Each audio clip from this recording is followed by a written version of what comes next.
Steven, it's not like you imagine. I didn't. Nahirapang magsalita si Ivana. Nakakatakot talaga ang figure ni Steven sa harapan niya. Ito talaga ang unang pagkakataon na nakita ni Ivana si Steven ng ganito katikot. Walang awa ang itsura dahil babae siya. Hindi yun binigyang halaga ni Steven. Namumuuna ang galit sa loob ng lalaki. Ikaw, sa tingin mo ba mapipili mo ako dahil gumagawa ka ng mga kasuklam-suklam na bagay tulad nito? Pagdakip ng mga bata at sinusubukang saktan sila, tanong niya ulit. Tumalon si Steven. Napasigaw si Ivana dahil sa gulat. Ngayon ay nasa harapan na ni Ivana si Steven. Tumangala si Steven sa mukha ni Ivana gamit ang dulo ng kanyang baril. Nang inag ang buong katawan ni Ivana. Hindi niya alam kung ano ang gagawin ngayon.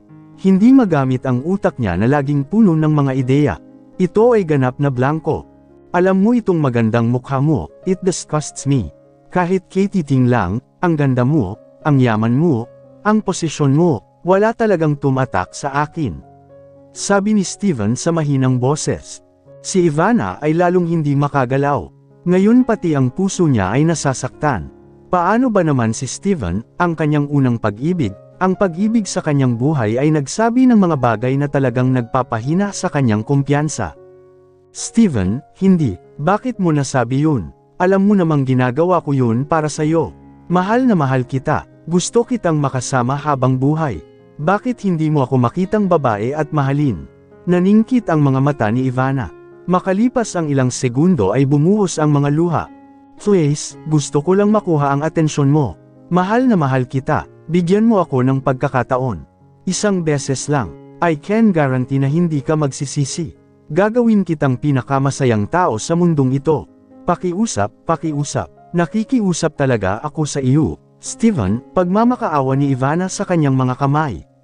Kung hindi si Steven, baka may ibang lalaki na natunaw sa sinabi ni Ivana. Pero hindi sa kanya. Napasigaw si Ivana sa takot. Kung tungkol sa the quintuplets, syempre, labis silang nagulat. Ngunit hindi natatakot sa lahat. Nagtataka sila kung binaril ba talaga ng daddy nila ang masamang babae na ito, pero parang hindi naman. Itinutok ni Steven ang dulo ng kanyang baril sa gilid ng ulo ni Ivana. Well, medyo may hiwa si Ivana sa tenga. Mga gasgas lamang mula sa isang bala. Hindi, sabi ni Steven. Hindi bale magpatira pa ka sa harapan ko. O ibigay mo sa akin ang lahat ng ari-arian mo. Hindi naman ako magkaka-interes dito, sabi ni Steven. At mas lalong umagos ang iyak ni Ivana. Napayuko ang babae. Nakakuyom ang mga kamay niya sa mga kamao. Agad na nabaling ang atensyon ni Steven sa kanyang magagandang anak. Mabilis na lumapit si Steven at iniligtas sila. Inilabas ang balumbon ng tela sa kanilang mga bibig. Daddy, sobrang saya nilang sigaw. Ngumiti si Steven. Binuksan niyang mabuti ang lahat ng gapos sa kanilang katawan gamit ang maliit na patalim na hawak niya. At agad na niyakap ng mga quintuplet si Steven. Alam naming kailangang dumating si Daddy para iligtas tayo, sabi ni Riley. Ang galing ng Daddy natin. Ang cool ni Daddy, sabi ni Dahlia. Lalong humigpit ang yakap, at hindi gaanong humigpit ang yakap ni Steven sa kanyang anak. Hindi hahayaan ni Daddy na masaktan ka ng kahit sino. Laging paprotektahan ni Daddy ang mahal kong prinsesa, sabi ni Steven. Sinsero niyang sabi. Hindi mo ba alam na sinusubukan kitang tulungan? Biglang nagsalita ulit si Ivana. Nagdilim na naman ang tingin ni Steven. Ayaw niya talagang marinig ang boses ng babaeng ito. Ang kanyang pagkamuhi ay tunay na nasa punto kung saan hindi ito maaalis. Sinenyasan ni Steven ang kanyang mga anak na manatili sa likuran niya. Kahit babae si Ivana, alam ni Steven kung gaano kasama at kawalang ingat ang babaeng ito.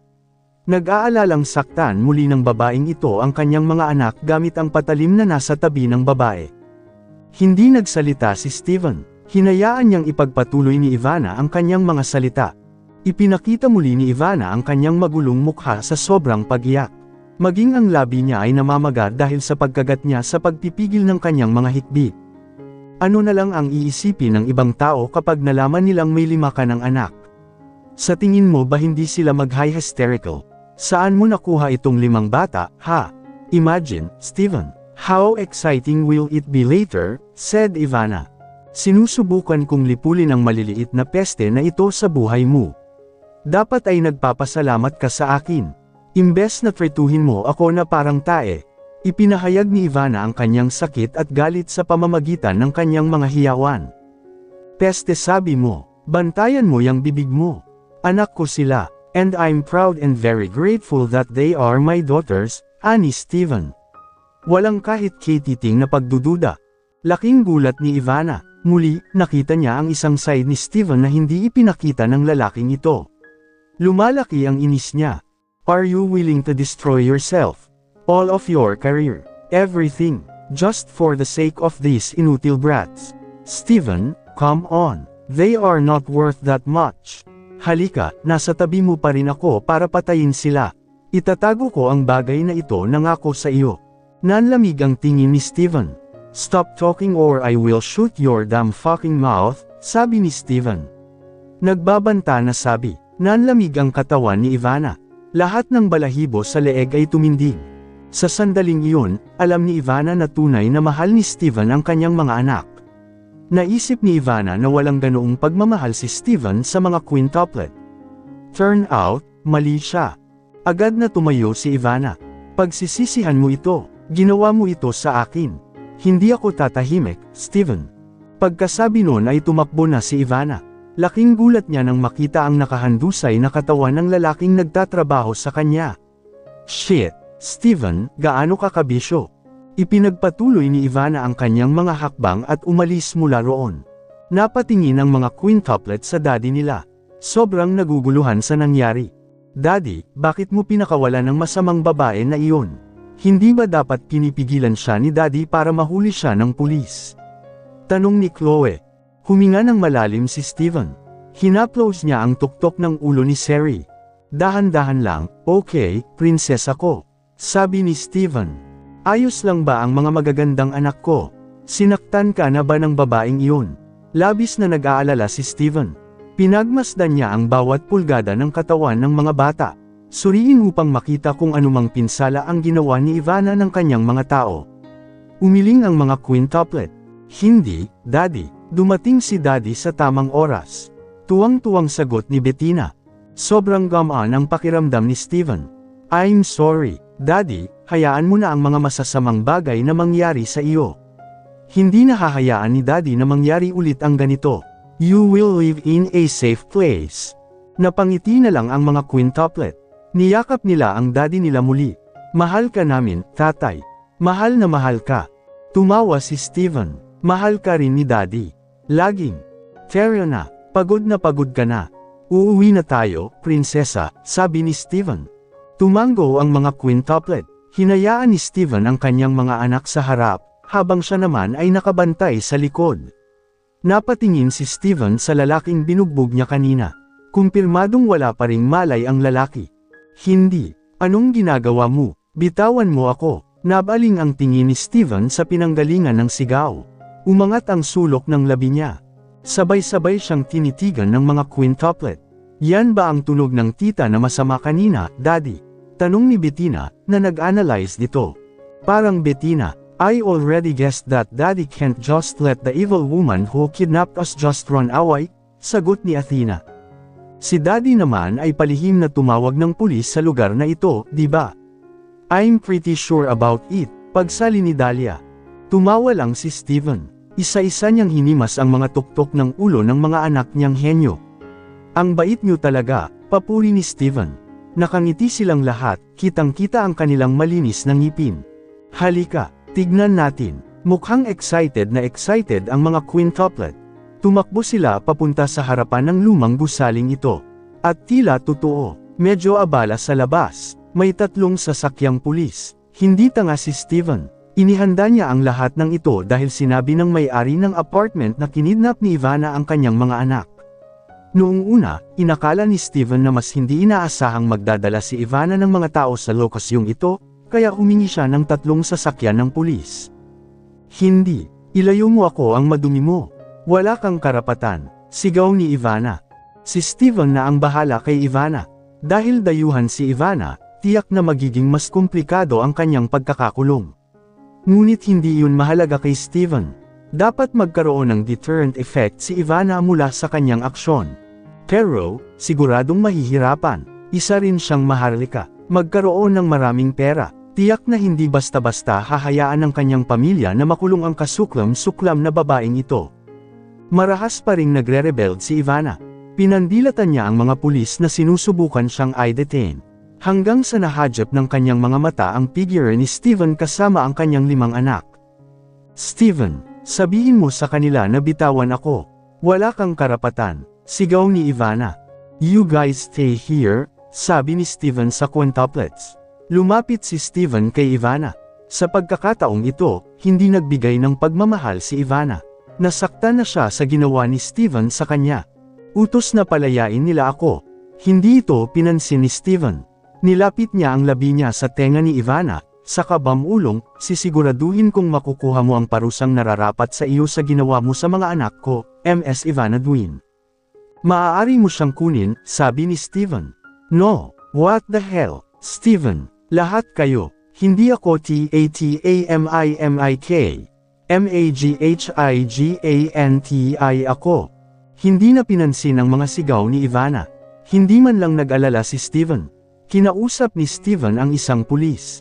May isa pang tao sa loob, nabugbog ko na siya at hinimite siya ngayon, sabi ni Steven. Hawakan mo rin siya. Opo, Ginoo. Maging ang mga pulis ay masyadong sunod-sunyeran kay Steven dahil alam nila ang posisyon ni Steven. Paano ang may-ari ng apartment? Tanong niya. Nasa sasakyan na po siya at agad naming sisanduan ang mga krimen na ginawa niya, sir. For this premeditated kidnapping. Tumango si Steven. Nakaramdam siya ng sobrang kasiyahan. Mukhang nagsisimula na namang maging ligtas ang mga bagay-bagay. Okay, manage everything well. Let no crime be left behind.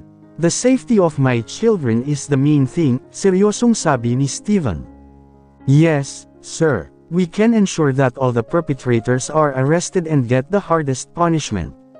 Including Ms. Ivana Duin. Tungkol sa babaeng iyon, gawin mo ang lahat para madala siya sa kulungan. Babayaran ko ang anumang halaga. Opo, Ginoo. Bumalik si Steven sa quintuplets. Nag-init na naman ang mga mata niya. Ibinigay niya ito, lalo na sa kanyang mga minamahal na anak. Halika na prinsesa, oras na para umuwi. Opo, ama. Sumakay si Steven at ang quintuplets sa sasakyan at mabilis na umalis. Sa loob ng sasakyan ng pulis, malamig na tinitigan ni Ivana ang kotse ni Steven. Sa tingin mo, sa paggawa nito, mawawala ako sa buhay mo, Steven. Ngumuso si Ivana. Hindi mo lubusang kilala kung sino ako. Ang mga maliliit na bagay lang na ganito hindi ako mapipigilan. Dati, marami pa akong mas mapanghamong bagay. Lalaya ako. Hindi magtatagal. Well, pansamantala, hahayaan kitang magsaya kasama ang mga bata at ang maldita mong asawa. Pero pagkatapos nun, nabuo ang nakakalokong ngisi ni Ivana. Huwag kang umasa na palalayain kita. Akin ka, pag-aari ko, tandaan mo yan. Lagi kong makukuha ang gusto ko. Mark my words. Mahigpit na nakakuyom ang mga kamay ni Ivana. Samantala, sa ibang lugar, nakatakas si Amara para hindi siya mahuli. Nakatakas naman ako diba? Tanong ni Amara sa sarili. Napasandal si Amara sa dingding. Nakaramdam ng init at pawis ang buong katawan niya dahil sa sobrang bilis niyang tumakbo. Nakita ni Amara ang maraming sasakyan ng pulis. Dumaraan ng sinubukan niyang tumakas mula sa malayong lugar na ito. Sa kabutihang palad, ang sasakyan ng pulis ay walang anumang hinala tungkol sa kanya at nagpatuloy ito. I'm pretty sure Steven summoned them. Lady Ivana. Nahuli na ba nila siya? Ah, lady, I'm sorry, pero mas mahal ko ang sarili ko. You're a rich woman. You can definitely save yourself. Unlike me. Ah, naiinis na naman si Amara. Ngayon lahat ng luho na mayroon ako noon kay Mr. Richards ay tuluyan ng naalis. Isa na lang akong kawawang babae na walang kapangyarihan ngayon. Huminga ng malalim si Amara. Anyway, kahit wala na akong kahit ano. Dapat kong ipaghiganti ang paghihiganti na meron ako. Camila Elizalde, this is not the end. Hanggat nabubuhay ako, ang hindi ko mapawi na sama ng loob ay magmumalto sa iyo. Camila, nahanap na ang mga quintuplets. Dumating si Faith na may nakangiting mukha para ibigay kay Camila ang magandang balita. Agad na tumayo si Camila. Seryoso ka? Siya nagtanong. Thank God. My daughters, babies, nasaan na sila? Sa ospital, natatakot na makaranas sila ng trauma dahil sa nangyari, ani Faith. Pupunta tayo dyan ngayon. Tumango si Faith. Dumiretso sila sa ospital kung saan ni-rehabilitate ang the quintuplets para sa kanilang mental health. Si Steven ay nakikipag-usap sa doktor tungkol sa kalusugan ng kanyang mga anak. Sinadya niyang dalhin sila sa ospital. Kahit na sinasabi ng mga quintuplet na okay sila, ayaw ni Steven na makipagsapalaran. Kaya agad niyang dinala rito ang kanyang mga anak na babae. Detalyadong paliwanag ng doktor kay Steven. They are in very good condition. The kidnapping na nangyari sa kanila would really imprinted in their memory. Dahil maraming masamang nangyari, patuloy na paliwanag ng doktor. Tumango si Steven. Naintindihan niya. Okay, I understand. I only want you to give the best for my children. Tinanguan ng doktor ang kanyang ulo. Nasa labas na ng opisina ng doktor si Steven. Nakatanggap siya ng mensahe mula sa isang tao. Nandito na pala siya. Ang nilalaman ng mensahe ay sinabi na si Camila ay nasa ospital na upang makipagkita sa mga quintuplet. Agad namang lumapit si Steven para tingnan. Nagtago si Steven sa likod ng pader. Doon niya nakita si Camila na nakikipag-usap sa mga quintuplet. Mukhang masama ang loob ni Camila. Inutusan nga ni Steven ang dalawa niyang tauhan na magbantay sa harap ng pinto. Nag-aalala, may masamang nangyayari na naman. Mga anak ko sila. Anong ginagawa mo? Bakit mo ako pinagbabawalan ng ganito? Tumabi ka, gusto ko silang makita. Galit na sabi ni Camila. Sinubukan niyang pumasok. Kasama ni Camila si Faith na nagtangka sa kanya pababa. Camila, calm down. Remember, this is in the hospital. Pilit na pinapakalma ni Faith ang matalik na kaibigan. Pero tungkol ito sa mga anak ko. Anong karapatan nila para pagbawalan akong makipagkita agad sa kanila? Sabi ni Camila. I'm sorry, lady, pero inutusan kami ng amo namin na huwag papasukin ang sinuman maliban sa mga doktor o nurse. Kasama na kayo, sabi ng bodyguard. Sino ang amo mo? How dare he do me like this? Si Steven na nakamasid sa malayo ay hindi maiwasang mapabuntong hininga. Hindi nagbabago ang babaeng ito. Laging wala sa sarili ang emosyon niya. Paumanhin, ginang. Ngunit hindi namin maaaring sabihin sa iyo, sagot ng mga bodyguard. I don't care. Anyway, papasok na ako. Humakbang si Camila. Sinisikap pa ring makalusot. Sa pagkakataong ito ay tinulungan ni Faith. Sa kasamaang palad, hindi pa rin sila matagumpay. Nakatanggap ng tawag ang bodyguard mula kay Steven. Sa gitna ng kaguluhan ay sinagot niya ang tawag dahil si Steven ang tumawag sa kanya. Yes, boss. Papasukin mo ang babae, utos niya. Okay boss. And remember one thing, huwag mong sasaktan si Camila. She's my asawa. Makakatanggap ka ng parusa kapag nakakita ako ng mga sugat sa katawan niya, babala pa ni Reyes. Yes, boss. Naiintindihan namin. Pagkatapos, natapos ang tawag. Lady calm down. Sinubukan ng bodyguard na manalo kay Camila. How can I be calm, you idiot? You guys hold me like this. My daughters were kidnapped, and now I'm really worried about their condition. But you guys make me angry. Damn it. Yes, I understand. Now you may come in, sabi ng bodyguard. Binuksan niya ang pinto at pinapasok si Camila. Umalis ka sa daan ko. Walang paabi, agad na pumasok si Camila sa loob. Doon niya makikita ang kanyang mga anak. Hindi naman sila mukhang stressed. Sa totoo lang, mukhang tuwang-tuwa silang lima. Maraming pagkain at laruan ang kasama nila. Kumunot ang noo ni Camila. Actually, ano bang nangyayari dito? Mga baby, tawag ni Camila. Sabay-sabay na napalingon ang mga quintuplet sa mommy nila. Mukhang excited ang lahat. Mommy, sabay-sabay nilang sigaw. Agad na bumaba ang lahat sa kama at sofa, saka tumakbo patungo kay Camila. Yumuko si Camila, hinayaan ang kanyang mga anak na yakapin siya ng mahigpit. Ganon din kahigpit ang yakap niya. Sobrang nag-aalala si mommy. Halos mabaliw si mommy sa balitang kinidnap ka. Thank God okay naman kayo. You guys are totally fine, right? Anong masakit? Tanong niya. Sinuri niya ang katawan ng kanyang mga anak na babae. Okay lang kami, mommy. You don't need to worry, sabi ni Bettina. Hindi tayo masasaktan. Dumating si Daddy sa tamang oras, sabi ni Dahlia. Agad na tinitigan ng mga quintuplet si Dahlia na namumungay ang mga mata. Laking gulat nang binanggit ni Dahlia ang daddy nila sa gitna ng pag-uusap nila ng mommy nila. Ang problema, hindi pa rin nila alam kung ito na ba ang tamang oras o hindi para pag-usapan ang daddy nila ni Camila. Nag-aalala kung sasabihin nila sa maling oras. Iyon talaga ang magpapabagsak sa relasyon nila mommy at daddy. At ayaw nilang mangyari iyon. Sina Camila at Faith na nakarinig noon ay natural na nagulat. Daddy, inulit nila, sinong daddy ang tinutukoy mo?